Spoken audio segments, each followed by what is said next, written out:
Bonjour et bienvenue sur Diagonale TV spéciale Coupe du Monde FIDE 2017, quart de finale aller entre Maxime Vachier-Lagrave et le tombeur de Xiangxi Bu. Il s'agit bien sûr de Peter Zvidler, le russe, qui donc a battu le tombeur du champion du monde Bu qui avait battu Carlsen. On s'en rappelle, on l'avait évoqué.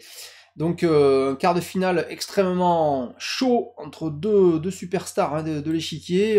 Maxime qui a quand même réussi un exploit vraiment de très très haut niveau bien sûr en éliminant Alexander Grichuk au tour précédent. Et pourquoi pas éliminer Peter Zvidler et arriver en demi-finale, peut-être face à Levon Aronian, peut-être face à Ivanchuk, on verra ça, on en parlera après la partie. En attendant, avec les Blancs, Zvidler enclenche ce quart de finale avec un C4, C5, cavalier F3, cavalier F6, cavalier C3, D5, pion prend, cavalier prend, et E4, voilà, donc on a une sorte de Sveshnikov à l'envers, en fait, c'est-à-dire que les blancs jouent un peu comme avant de Sveshnikov, avec, bien sûr, les noirs ont joué ici C5, on joue E4, en laissant les noirs contrôler la case D4, voilà. Et le coup des noirs suivant est tout à fait logique, voilà, on joue cavalier B4 pour contrôler la case D3. Alors les coups suivants vont être assez étonnants. Fou C4, laisse faire un cavalier D3 échec, donc cavalier D3 échec. A noter qu'il y a un petit piège quand même, allez, je suis obligé de le citer quand même. Admettons que les blancs jouent D4, voilà, ça c'est possible. Eh bien les noirs, bien sûr, auraient pu prendre en D4, et sur cavalier prend, simplement, regardez, le petit piège, dame prend, et oui, on donne la dame, et en cas de prise par les blancs, qui semble le meilleur coup, eh bien il y aurait cavalier échec, ramasse la dame, et on a gagné une pièce au passage, et oui. Alors c'est un piège classique en général que les blancs peuvent placer aux noirs, mais là c'est l'inverse, c'est pour ça qu'elle est bizarre cette ouverture. Les blancs jouent comme les noirs en fait dans cette ouverture. Donc fou C4, cavalier D3 échec, et les blancs ne donnent pas le fou pour éviter de déroquer, non, ils jouent roi E2. Cavalier F4 en nouvel échec, roi F1, et là un coup encore surprenant de Maxime, il joue cavalier E6. Alors pourquoi cavalier E6? Le problème ici c'est sans doute que les blancs menacent de jouer D4, et oui, très fort coup D4 qui permet au fou C1 d'attaquer le cavalier F4. Alors pour éviter ça, on joue cavalier E6, ça évite la manœuvre, et ça rajoute du contrôle sur la case D4, ça rend le coup D4 donc du coup extrêmement difficile. Donc les blancs continuent par H4, intéressant, on prend de l'espace à l'aile roi, on profite du fait que le roi finalement va pas roquer, ça va être difficile, donc on va le laisser en F1 probablement, et donc essayer de donner de l'air à cette tour sur la colonne H. Cavalier D4, pourquoi pas, évidemment, on replace le cavalier au centre, ça fait quand même beaucoup de coups de cavalier, hein, parce qu'il s'est retrouvé en B4, en D3, en F4, en E6, pour en fait revenir encore en D4, c'est quand même, ça fait un beau chemin, hein. D3, cavalier C6, maintenant il y a un remplacement possible de cavalier, en cas de prise en D4 on peut reprendre de l'autre cavalier, cavalier B5, et simplement fou E6, on profite du fait que le cavalier D4 défend le fou, pour proposer un échange contre le fou C4, fou F4, menace des blancs, cavalier C7, protégé par le fou, échec au roi, et on ramasse la qualité en A8. Donc on prend le cavalier, fou prend est forcé, et maintenant dame B6 pour Maxime, qui attaque le fou, qui vise derrière le pion B2. A noter que les noirs ont quand même des soucis, parce que le fou E6 bloque la sortie du fou E7, c'est pas facile de savoir où va aller ce fou. Et si on joue G6 pour jouer fou G7, c'est possible, mais dans ce cas-là on va se prendre H5, avec une attaque sur la colonne H. Donc fou A4. Donc là Maxime tombe pas dans le piège d'aller prendre le pion probablement empoisonné en B2, hein, mais qui donnerait énormément de jeu au blanc.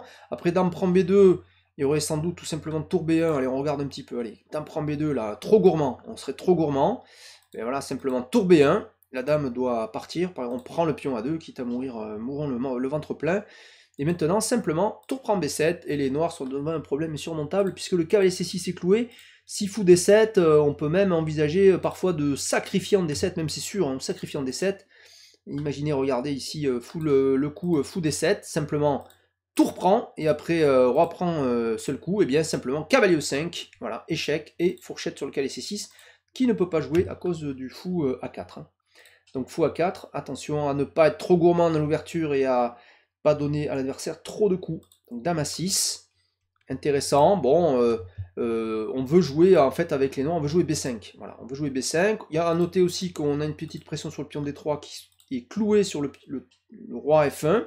Donc on peut aussi envisager de jouer tour D8 pour questionner les blancs sur le pion D3. Tour C1 des blancs. Et là, c'est l'heure pour les noirs B5. Voilà, B5 coup intéressant. Attaque le fou à 4, bien sûr, et donc ça décloue le cavalier C6. Fou B3. Et là maintenant, eh bien, évidemment sur fou C2 ça aurait été passif, hein, si les blancs avaient joué ici fou en C2, hein, c'est possible bien sûr de mettre le fou ici, mais ça bloque l'activité de la tour et le fou n'est pas actif, hein, donc fou B3, bon on s'échange, mais ça arrange les noirs, puisqu'après fou prend, dame prend, eh bien j'ai plus le fou qui gêne le pion, et donc il en profite tout de suite Maxime, bien sûr, pour jouer E6. Il a échangé son fou qui avait du mal à s'échanger, en jouant E6 je protège le pion C5 qui est attaqué par la tour, et je prépare le développement du fou, avec pourquoi pas, sans doute un petit roc. Fou E3, attention, augmentation de la pression sur le pion C5, il y a le fou, il y a la tour. Que font les noirs? Il a tout vu Maxime, regardez, cavalier A5, d'abord j'attaque la dame, et donc je libère la possibilité de mettre une tour en C8, ou un cavalier en B7, hein, pour bien protéger C5.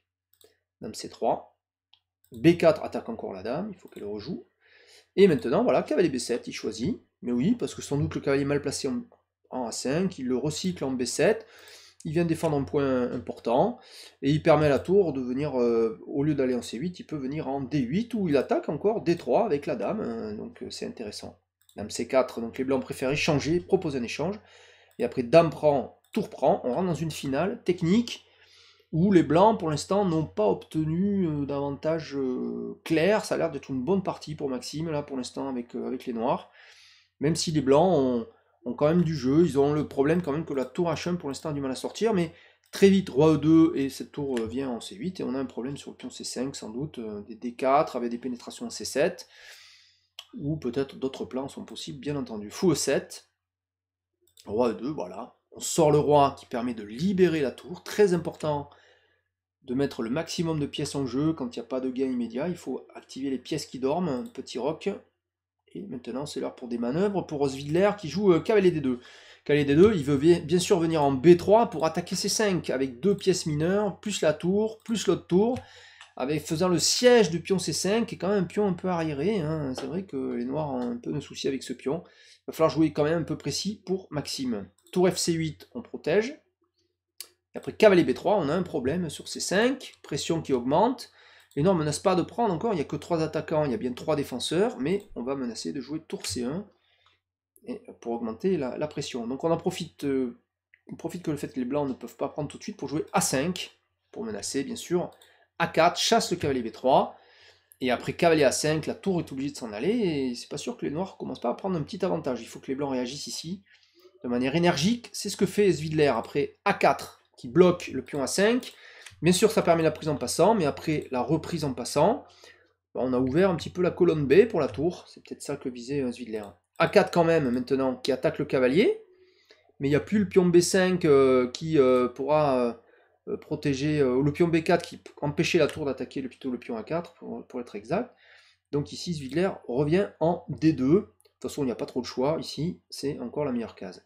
Cavalier D6, attention, j'attaque la tour. Et en même temps, j'empêche pas la tour de prendre en C5, puisque je bloque le fou. Alors, qu'a prévu Maxime? Eh bien, on va voir tout de suite, parce que c'est la partie. Tour prend C5 de Zvidler.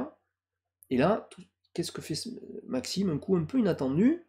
Il a donné un pion. Qu'est-ce qu'il a vu? Qu'est-ce qu'il veut faire? Tour CB8. Alors ça c'est un coup un peu curieux. Alors, il a dû estimer que ce pion commençait à être un peu trop arriéré, qu'il valait mieux le lâcher, et il le lâche sans doute pour un peu d'activité, peut-être jouer tour en B2, ou peut-être maintenant aussi surtout des cavaliers B5 qui attaquent le pion A3 avec le fou et le cavalier, c'est surtout ça.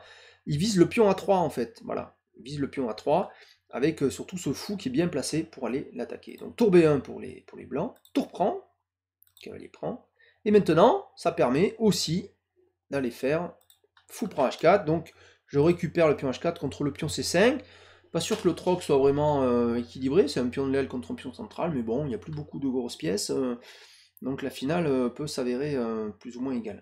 Tour C6, fou E7, on revient à E7, Petite pression sur A3. Notez que le cavalier est en B1 maintenant, c'est quand même bien défendu pour les blancs. Fou C5, protège A3 et attaque les pièces sur la diagonale. Donc, cavalier B5, juste à temps. Regardez, si les blancs, pardon, prennent en E7, simplement, cavalier D4, échec au roi, et on ramasse la tour C6. Donc cavalier B5, évidemment, c'est la menace, c'est cette histoire de fourchette en D4, faut que les blancs fassent attention, d'où le coup de Zwiller qui s'explique très bien. Roi E3, voilà, je contrôle la case D4, il n'y a plus d'échec du cavalier. Roi F8 pour les noirs aussi, bien joué, on ramène le roi vers le centre, Maxime joue à la perfection, fou prend, le roi maintenant est bien centré, la tour ne peut pas venir faire un échec en C7 puisque le cavalier veille, petite pression sur A3, ça veut dire que le cavalier B ne peut pas bouger. Les noirs ont l'air d'avoir plus ou moins égalisé. Attention, il y a quand même 4 contre 4 ici, mais pas symétrique. Avec possibilité peut-être de créer un pion au centre, un pion passé au centre. Tour B6, il y a toujours un peu de jeu. Cavalier D6, cavalier revient. Cavalier C3, attention, petite pression là encore sur A4. Menace tour B4 sans doute qui va venir, qui ramasse le pion A4. Qu'a prévu Maxime, H5. F4 de Zwidler. Alors il aurait pu peut-être tenter tout de suite tour B4. Pourquoi il ne fait pas tour B4 ici Zwidler? Ça m'a l'air quand même intéressant pour aller gober le pion A4. Eh bien sans doute ici, oui un coup intéressant. Sans doute G5, ça pourrait expliquer le coup. Voilà, G5 expliquerait pourquoi Zwidler joue F4. On joue G5. Ouais, c'est possible. Et dans ce cas-là, si les noirs prennent... Ah voilà, j'ai compris l'idée de Zwidler. Parce que là pour l'instant je ne comprenais pas bien. Si les blancs prennent avec la tour, on reprend, cavalier prend, et cavalier B5, on ne peut pas protéger le pion A3. Mais si on avait pris du cavalier, ça c'est possible aussi. Et dans ce cas-là, le cavalier ne peut pas bouger, puisque le pion A3 serait en prise. Donc voilà, donc c'est une prise de pion qui dans les deux cas ne marche pas. Voilà, donc ça permet aux noirs sans doute de jouer simplement des coups normaux, comme F6, etc. On ne pourra jamais bouger, sinon on perd le pion A3. Voilà, c'est sans doute ce status quo qui empêche les blancs d'aller gober le pion facilement. Donc cavalier C3, H5, donc F4 de Zwidler.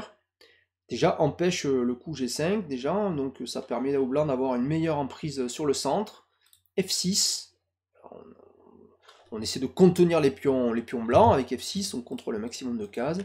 En cas de poussée, on va pouvoir faire des échanges. Cavalier B5 pour les blancs. Alors là, évidemment, avec tour et cavalier, on menace le cavalier D6. Bon, Maxime prend. Et après tour prend, on est en finale de tour. À égalité de pions. Là, on voit pas trop ce que Zwidler peut obtenir de ça. On sait que ces types de parties sont nuls, surtout à ce niveau-là.